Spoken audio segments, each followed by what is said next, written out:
एक संत थे, विचित्र जीवन था उनका। वे हरेक से अपने को अधम समझते और हरेक को अपने से उत्तम। घूमते फिरते एक दिन वे नदी के तीर पर जा पहुँचे। सुनसान एकांत स्थान था, परम रमणीय। उन्होंने दूर से देखा, नदी के तट पर स्वच्छ सुकोमल बालू पर एक प्रौढ़ उम्र का मनुष्य बैठा है। बहुत उल्लास में है वह।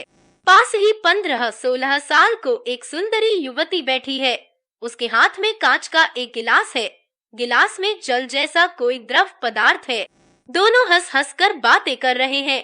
बेधड़क इस दृश्य को देखकर संत मन ही मन सोचने लगे, इस प्रकार निर्जन स्थान में परस्पर हंसी मजाक करने वाले ये स्त्री पुरुष जरूर कोई पाप चर्चा ही करते होंगे और गिलास में जरूर शराब होगी। व्यभिचार और शराब का तो चोलीदा मन का संबंध है, तो क्या मैं इनसे भी अधम हूँ? मैं तो कभी किसी स्त्री से एकांत में मिलता तक नहीं, न मैंने कभी शराब ही पी है। संत इस तरह विचार कर ही रहे थे कि उन्हें नदी की भीषण तरंगों के थपेड़ों से घायल एक छोटी सी नाव डूबती दिखलाई दी। नाव उलट चुकी थी। यात्री पानी में इधर उधर हाथ मार रहे थे। सबकी जान खतरे में थी। संत हाय हाय पुकार उठे। इसी बीच में बिजली की तरह वह मनुष्य दौड़कर नदी में कूद पड़ा और बड़ी बहादुरी के साथ बात की बात में 9 मनुष्यों को बचाकर निकाल लाया। इतने में संत भी उसके पास जा पहुँचे।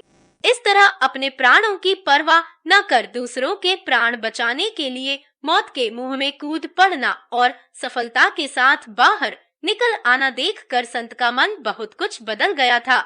वे दुविधा में पड़े उसके मुख की ओर चकित से होकर ताक रहे थे। उसने मुस्कुराकर कहा, महा आत्माजगी, भगवान ने इस नगण्य को निमित्त बनाकर 9 प्राणियों को तो बचा लिया है, एक अभी रह गया है, उसे आप बचाइए। संत तैरना नहीं जानते थे। उनकी कूदने की हिम्मत नहीं हुई। कोई जवाब भी नहीं बनाया। तब उसने कहा, महा आत्माजगी, अपने को नीचा और दूसरों को ऊंचा मानने का आपका भाव तो बहुत ही सुंदर है, परंतु असल में अभी तक दूसरों को ऊंचा देखने का यथार्थ भाव आप में पैदा नहीं हो पाया है।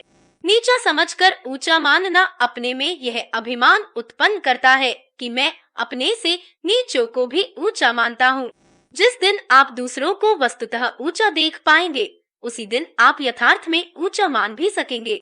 भगवान यदि मूर्ख के रूप में आपके सामने आए और आप उन्हें पहचान ले, तो फिर मूर्ख का सा बर्ताव देखकर भी क्या आप उनको मूर्ख ही मानेंगे? जो साधक सब में श्री भगवान को पहचानता है, वह किसी को अपने से नीचा नहीं मान सकता। दूसरी एक बात यह है कि अभी तक आपके मन से पूर्व के अनुभव किए हुए पाप संस्कारों का पूर्णतया नाश नहीं हुआ है। अपने ही मन के दोष दूसरों पर आरोपित होते हैं। व्यभिचारी को सारा जगत व्यभिचारी और चोर को सब चोर दिखते हैं। आपने अपनी भावना से ही हम लोगों पर दोष की कल्पना कर ली। देखिए, यह जो लड़की बैठी है मेरी बेटी है। इसके हाथ में जो गिलास है वह इसी नदी के निर्मल जल से भरा है। यह बहुत दिनों बाद आज ही ससुराल से लौटकर आई है। इसका मन देखकर हम लोग नदी किनारे आ गए थे। बहुत दिनों बाद मिलने के कारण दोनों के मन में बड़ा आनंद था। इसी से हम लोग हंसते हुए बातें कर रहे थे। फिर बाप बेटी में संकोच भी कैसा। असल में मैं तो भगवान की प्रेरणा से आपके भाव की परीक्षा के लिए ही यहाँ आया था। उसकी ये बातें सुनकर संत का बचा खुचा अभिमान और पाप के सारे संस्कार नष्ट हो गए।